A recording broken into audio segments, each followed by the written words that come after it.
এক ওয়াক্ত নামাজ পড়ার জন্য আমি মসজিদে যাই না, কিন্তু ঈদের নামাজের মধ্যে যা বড় হাঙ্গামা করি। আছে না নাই?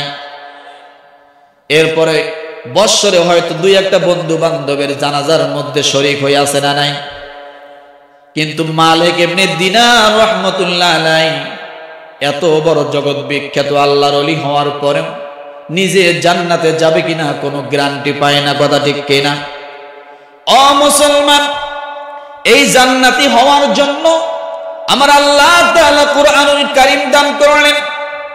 যে ব্যক্তি কুরআনুল কারীমকে আঁকড়ে ধরবে, যে ব্যক্তি কুরআনুল কারীমকে নিজের জীবনেতে ফিট করে নেবে, যারা কোরআনকে ভালোবাসে তাদেরকে যারা ভালোবাসবে, যারা কোরআনকে মহাব্বত করে তাদেরকে যারা মহাব্বত করবে, আমার আল্লাহ তাদের জন্য দুনিয়া আখিরাতের মধ্যে আমার আল্লাহ কল্যাণ রেখে দিয়েছেন। ওয়াল্লাহু ইয়াদউ ইলাল জান্নাতি ওয়াল মাগফিরাতি বিইذনিহি ওয়া ইউবাইয়িনু আয়াতিহি লিন-নাসি লাআল্লাহুম ইয়াতাযাক্কারুন। আল্লাহর তরফ থেকে দাওয়াত। কে দাওয়াত দিছে বলেন? আল্লাহর তরফ থেকে দাওয়াত। যে মানুষটা পায় ওই মানুষটা অবশ্যই জান্নাতি। সুবহানাল্লাহ বলেন। তাহলে এই কোরআন আমাদেরকে আঁকড়িয়ে ধরা দরকার আছে না নেই? জোরে বলে, এই কোরআনের সাথে মহাব্বত রাখা দরকার আছে না নেই? কারণ এই কোরআনকে যে ব্যক্তি সঙ্গী বানাবে, আল্লাহ তাকে দুনিয়াও শান্তি দিবে, আখিরাতেও শান্তি দিবে। কারণ এটা শান্তির গ্রন্থ। কথা ঠিক না? এটা কিসের গ্রন্থ? শান্তির গ্রন্থ। এই কোরআনের বাদ দিয়ে যারা ভিন্ন মত ভিন্ন পথ অবলম্বন করেছে, তারাই আজকে বিভিন্ন কষ্টের ভিতরে, জুলুমের ভিতরে তারাই একটা জালেমে পরিণত হয়ে গেছে। এই কোরআনের ওয়ারিশ হওয়ার জন্য এই মাদ্রাসাগুলো দরকার আছে না নেই? কথা বলেন। এটা কি মাদ্রাসা? মহিলা মাদ্রাসা। আচ্ছা বলেন তো, মহিলাদের মধ্যে জান্নাতের মধ্যে সর্দারনি কে হবে? কে? ফাতেমা রাদিয়াল্লাহু তাআলা আনহা। তিনি কি হবেন? জান্নাতের সমস্ত মহিলাদের কি হবেন? সর্দারনি হবেন। আচ্ছা, এই ফাতেমা রাদিয়াল্লাহু তাআলা আনহা কোন আমলের বিনিময়ে তিনি জান্নাতের মধ্যে সর্দারনি হলেন? তার নামাজ আছে, রোজা আছে, সমস্ত আমল আছে, আছে না? কিন্তু থাকার পরেও আল্লাহ কোন আমলটা তার গ্রহণ করে কবুল করে নিয়ে আল্লাহ তাকে সার্টিফিকেট দিলেন, ফাতেমা আমি তোমাকে জান্নাতের সর্দারনি বানালাম। আমরা ফাতেমা রাদিয়াল্লাহু তাআলা আনহা জান্নাতের সর্দারনি, এটা আমরা সকলে শুধু শুনি, জানি। কথা ঠিক না? কিন্তু কোন আমলের বিনিময়ে তিনি জান্নাতের সর্দারনি হলেন, এটা কিন্তু আমরা সকলে জানি না। সকলে জানি? আজকে জানবো, যেহেতু মহিলা মাদ্রাসার মাহফিল। কোন আমলের বিনিময়ে ফাতেমা রাদিয়াল্লাহু তাআলা আনহা জান্নাতের সর্দারনি হলেন? যদি আজকে আমার মা বোনেরা এই আমলটা করে যেতে পারে, তাহলে প্রত্যেকেই মা ফাতেমা রাদিয়াল্লাহু তাআলা আনহার সঙ্গী হয়ে যাবে। আরো আসতে বলেন, আরো আসতে বলেন। ও মুসলমান, এই জন্য বলেছিলাম আমরা হলাম কোরআনের ওয়ারিশ। তারা আল্লাহ পাক রব্বুল আলামিন বলেন, সুম্মা আওরাসনাল কিতাবাল্লাযীনা ইসতাফাইনা মিন ইবাদিনা فمنهم ظالم لنفسه ومنهم مقتصد ومنهم سابق بالخيرات بإذن الله ذلك هو الفضل الكبير। আল্লাহ পাক রব্বুল আলামিন বলেন, হিন্দু মুসলমান বৌদ্ধ খ্রিস্টান জাতি ধর্ম বর্ণ নির্বিশেষে, কামার কুমার জেলেদাতি doctor master conductor driver helper চাষারু মাদারু জুয়ারু মুসারু রাজরানী ফকরানি পথে পড়া আদামরা কাঙ্গাল কাঙ্গালিনী, আল্লাহ তাআলা সকল মানুষকে একসঙ্গে এক প্যান্ডেলের মধ্যে আনার পরে আল্লাহ বলেন নাই আমি এই কোরআনের ওয়ারিশ বানিয়েছি। 800 কোটি মানুষের মধ্যে আল্লাহ 600 কোটি মানুষকে মাইনাস করে দিয়ে আল্লাহ 200 মানুষকে আদরের ডাক দিয়ে, মোহাব্বত করে ডাক দিয়ে বলেন, ও মানুষ, আমি আল্লাহ তাআলা 800 কোটি মানুষকে এই কোরআনের ওয়ারিস বানাই নাই, মাত্র 200 কোটি মুসলমানকে আমি আল্লাহ কোরআনের ওয়ারিস আমি আল্লাহ ঘোষণা করে দিলাম। কয়শো কোটি মানুষ? 200 কোটি মুসলমান। মুসলমান যারা তারা সকলেই কি এই কোরআনের ওয়ারিস। এই কোরআন তাদের, এই কোরআন তারা যদি ধারণ করে, এই কোরআনের বিনিময়ে আল্লাহ তাদেরকে জান্নাত দিবেন।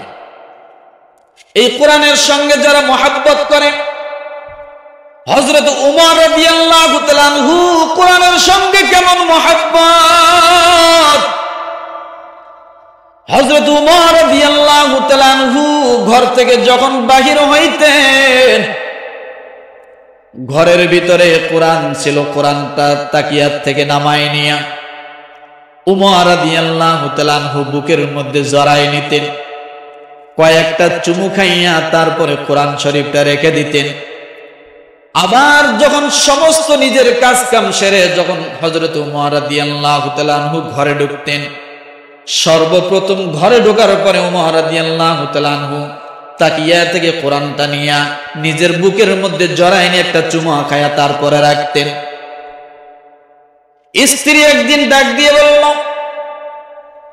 আমিরুল মুমিনিন, আপনি বাহিরে যখন হন কোরআনের মধ্যে মহাব্বত লাগান, নিজের শরীরের সঙ্গে টাচ লাগান, আবার বাহিরের সমস্ত কাজ কাম সেরে আসার পরে আবার এই কোরআন শরীফটা নিয়ে একটা চুমু দেন, মহাব্বত করেন, কারণটা কি? হযরত উমর রাদিয়াল্লাহু তাআলা আনহু ডাক দিয়ে বলে, ওগো স্ত্রী শোনো, কিয়ামতের ময়দান যখন শুরু হয়ে যাবে, আমি উমর যখন আল্লাহর আদালতের সামনে যখন ধরা খেয়ে যাব, ওই দিন রব্বুল আলামিনকে ডাক দিয়ে বলবো, আল্লাহ,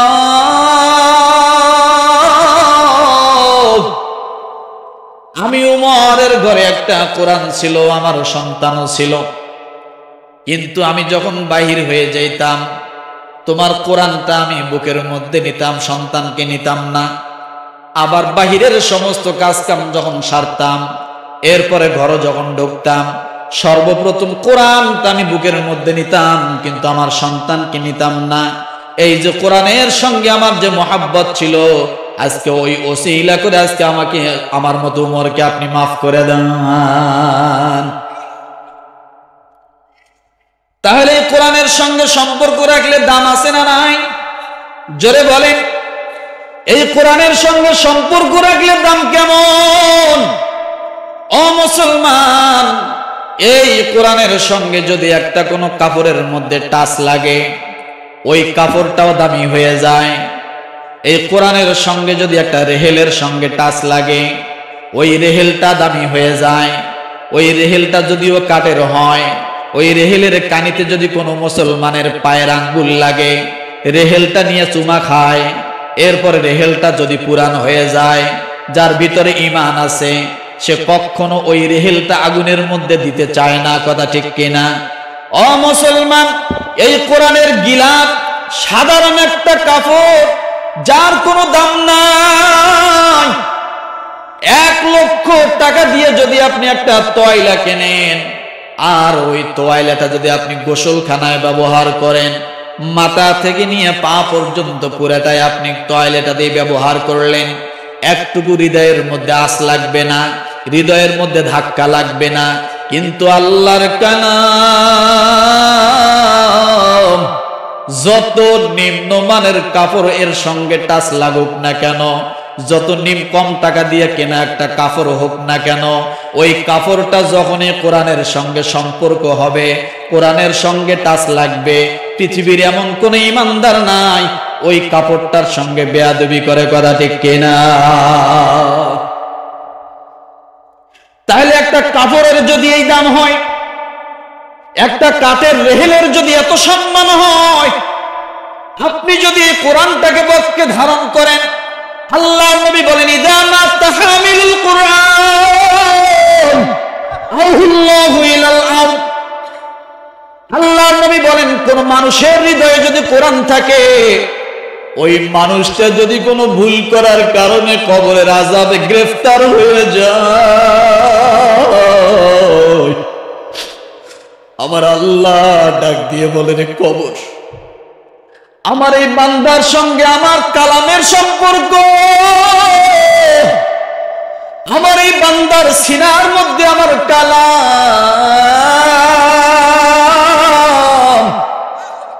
আমার এই বান্দার বুকের মধ্যে আমার কোরআনের কালাম।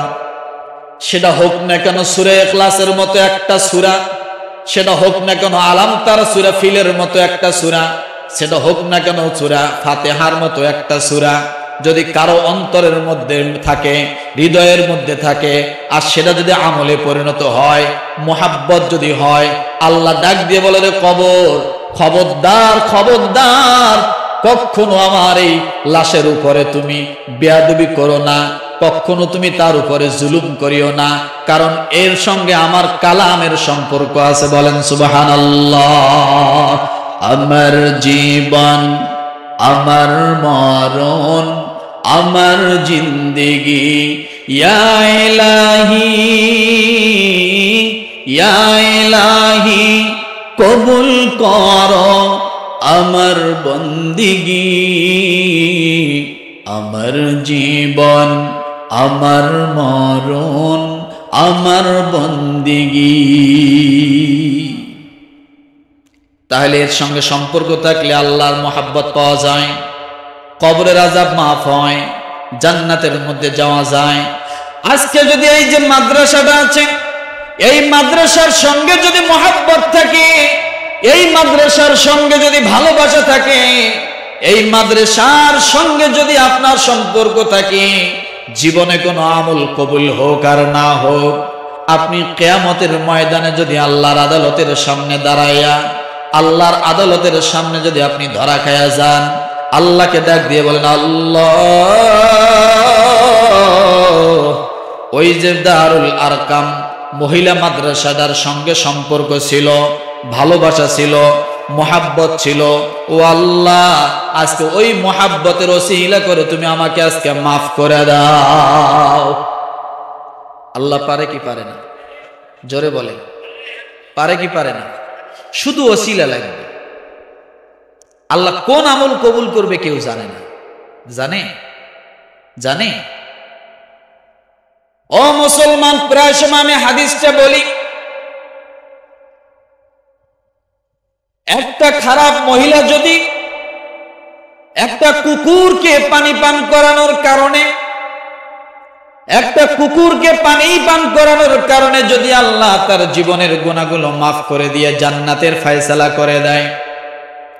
এই মাদ্রাসায় শুনেছি অনেক ইতিম আছে, অনেক ইতিম এখানে বসবাস করে, এখানে থাকে, লেখাপড়া করে। আব্দুল আলিম ভাই অনেক কষ্ট করে মাদ্রাসাটা করেছে, 5 শতক জায়গাও মাদ্রাসার নামে ওয়াকফ করে দিয়েছে। বলল হুজুর কয়েকজন ইতিম আছে এখানে, ইতিমদের খাওয়া দাওয়ার ব্যবস্থা এখানে হয়। ও মুসলমান, একটা কুকুরের মতো প্রাণী, তাকে যদি পানি পান করানোর কারণে আল্লাহ জীবনের গুনাহ মাফ করে দেয়, তাহলে এই ইতিম তো মানুষ, কথা ঠিক কিনা? তারা তালবে আলেম।